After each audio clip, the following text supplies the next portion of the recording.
Hello friends, আজকে আমি রান্না করছি সবজি খিচুড়ি। প্রথমে দিয়ে দিলাম দারচিনি, এলাচ, তেজপাতা, তারপর দিলাম পেঁয়াজ, এরপরে স্বাদ মতো লবণ, আধা টেবিল চামচ হলুদের গুঁড়া, 1 টেবিল চামচ মরিচের গুঁড়া, এটা আপনাদের স্বাদ অনুযায়ী দিবেন।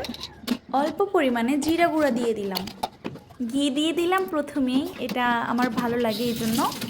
তারপর দিয়ে দেবো সামান্য পরিমাণ তেল, এখানে এই রান্নায় খুব একটা তেল দরকার নেই। 1 টেবিল চামচ রসুন বাটা দিয়ে দিলাম, এবার মেখে নিচ্ছি। এবার দিব আমার কেটে রাখা সবজিগুলো।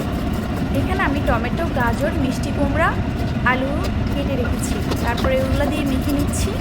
খিচুড়িটা করছি মশারি ডাল, বুটের ডাল আর হচ্ছে চিনি গুঁড়া চাউল।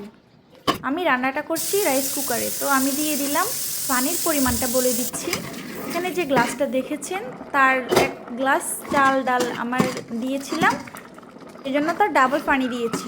এই যে আমার ফাইনাল লুক।